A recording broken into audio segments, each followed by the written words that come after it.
Bonjour à toutes et à tous, et aujourd'hui je vous retrouve pour une petite vidéo mise à jour. Donc ça fait 6 mois oui que j'ai pas fait de vidéo, et aujourd'hui je vous retrouve pour une petite vidéo que j'avais envie de vous faire. Parce que je la trouvais un peu importante, parce que c'est une vidéo à la base que j'avais envie de vous faire tout de suite après que j'ai installé ce système là, mais j'ai pas du tout eu le temps. Et c'est une vidéo qui va venir en complément en gros du système avec les prises Gigogne qui a intéressé pas mal de monde.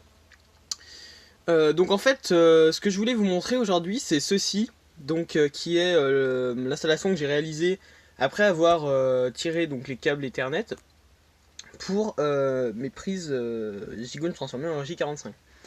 Donc vous voyez que j'ai installé deux éléments en plus, donc ici ce qu'on appelle un panneau de brassage, donc je vous expliquerai son rôle juste après, et un switch. Donc pourquoi j'ai installé tout ça? Tout simplement pour que ça soit plus pratique, mais surtout pour avoir de meilleurs débits et passer au gigabit. Donc je vais vous montrer tout de suite quelque chose. Donc ici vous constatez que je viens d'enlever donc le panneau de protection du panneau de brassage. Voilà, ça fait beaucoup de panneaux dans une même phrase. Donc voilà ce qu'est un panneau de brassage. Alors un panneau de brassage, le but c'est de récupérer donc les câbles qui sont là, donc les câbles qui me servent de câble Ethernet, et de les basculer sur une prise RJ45 classique. L'intérêt c'est qu'on peut changer très rapidement de câble, basculer rapidement de switch, et puis ça fait beaucoup plus propre.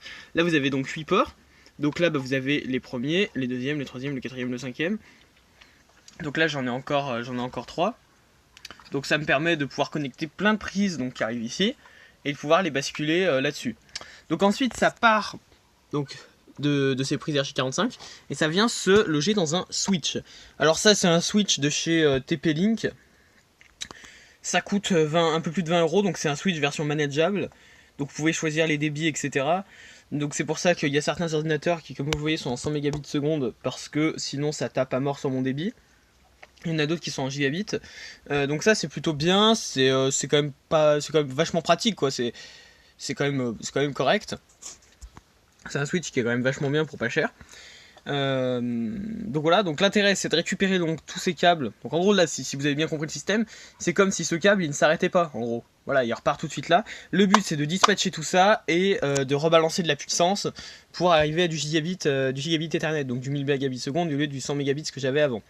L'intérêt c'est également, si vous avez suivi, de pouvoir connecter plusieurs appareils. Avant je pouvais en brancher deux, parce que si vous voulez, le protocole TCP/IP ne permet pas en gros d'arriver avec un troisième ordinateur sans un switch ou un hub qui permet de répartir les données sur chaque ordinateur, de redistribuer.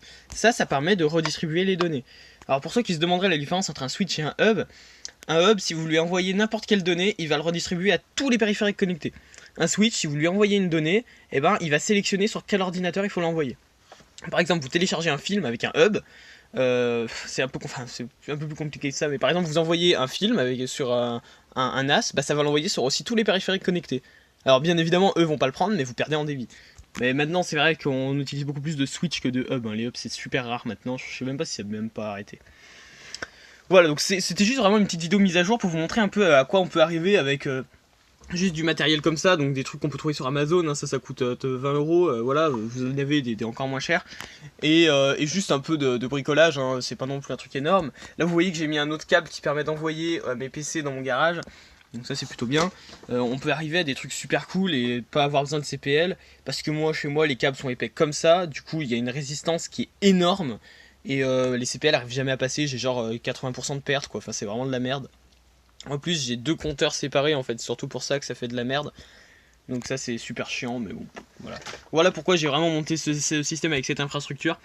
Et là c'était vraiment pour vous faire une petite mise à jour. Donc avec l'utilisation d'un panneau de brassage et d'un switch. Et ça vraiment c'est pour moi le top. Vraiment si jamais vous voulez faire ça, honnêtement avec tout ce matos là, les câbles et tout, j'en ai eu pour même pas 60 €. Alors je sais pas si j'ai le petit outil, mais je crois que je l'ai plus. Donc oui en fait, pour mettre ça là-dedans, il vous faut ce qu'on appelle un outil punch down. C'est une espèce de petit tournevis. Vous prenez les câbles, vous les mettez dedans, même pas dénudés, et ça le fait automatiquement. Vous pouvez taper, ça s'appelle outil punch down. Ça coûte rien du tout. Ça va coûter genre 1 €. Moi j'avais trouvé un 1 € sur Amazon, ça marche super bien. Et ça, vraiment, ça vous permet d'avoir des débits vraiment corrects. Et ça remplace également ce qu'on appelle les boîtiers VDI.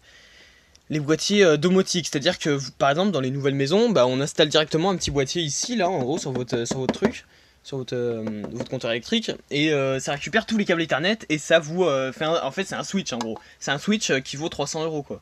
C'est un switch qui vaut 300 putains d'euros. Bon, peut-être vous avez ça, en gros, enfin, à l'intérieur vous avez un petit parafoot dessus. Ça j'en reparlerai dans 2 secondes. Mais ça vaut plus de 300 €, hein, voilà. Tandis que là, bah, au lieu de, par exemple, vous avez 100 mégabits seconde, vous voulez passer en 1 gigabit, vous avez les câbles Ethernet adéquats, vous virez le truc, vous récupérez les câbles, vous les tirez et vous foutez un switch, un panneau de brassage, vous en avez au total pour 40 € et c'est plié, c'est terminé. Voilà. Après, bon, voilà, j'ai pris du matos quand même correct, hein, ça, c'est du métal, j'ai pris des trucs bons, après, vous pouvez trouver pour moins cher, etc. Alors, je voulais vous parler de ça. Ça, c'est un petit truc que j'ai acheté, le machin noir là. Ça coûte, je crois que je l'ai payé genre 10 €. Ça coûte, c'est Eaton qui fait ça. Donc une marque qui est quand même assez reconnue dans le monde des onduleurs. Moi personnellement j'ai un onduleur APC donc je sais pas du tout ce que ça vaut. En tout cas ça m'a servi un bon paquet de fois pendant des orages. En fait ça permet vraiment de protéger le switch. Et vous allez me dire pourquoi protéger un switch au final si ton switch il claque c'est pas grave. Parce que si jamais je me prends une putain de surtension, déjà ça risque de me claquer mon transformateur avant. Mais ça peut remonter dans l'Ethernet et me déglinguer mon ordinateur ou ma carte, au moins ma carte réseau. Voilà, enfin déjà mon switch, là, ouais, voilà, bref. En tout cas c'est plutôt efficace, ça marche super bien, et ça c'est vraiment correct. Donc voilà. Donc voilà un peu l'installation que j'ai refaite. Si vous avez des questions n'hésitez pas à les poser, y a pas de problème, moi j'y répondrai, des trucs un peu techniques et tout, moi je m'en fous un peu. J'ai eu enfin, avec cette installation j'ai eu le plus d'emmerde possible, c'est à dire que tout ce que vous pouvez avoir comme problème avec soit du câblage Ethernet, soit des problèmes d'impédance, moi j'ai tout eu, d'accord, voilà. Bon en même temps voilà, c'est vrai que c'est un domaine qui est un peu compliqué, en fait on croit que c'est compliqué mais en fait c'est plutôt simple quand on suit les bonnes règles etc. Mais voilà, ça vraiment ce que j'ai fait avec même ce système là, vous pouvez vous dire ah c'est super compliqué, c'est à la portée de tous, vous allez sur internet, vous trouvez tout ce que vous voulez. Voilà, c'est vraiment à la portée de tous de même faire un câblage sur une prise Ethernet, c'est voilà, franchement, c'est simple. Vous allez juste vous faire chier pour tirer les câbles Ethernet, mais voilà, c'est vraiment super simple en termes de câblage et tout. Vous suivez les couleurs, c'est quand même sain. C'est sain et simple, voilà. Voilà donc pour cette vidéo, si vous avez des questions comme je l'ai dit, vous pouvez laisser un commentaire, vous pouvez laisser un pouce bleu si vous avez envie, et puis voilà. Donc je vous retrouve pour une autre vidéo. Allez, salut!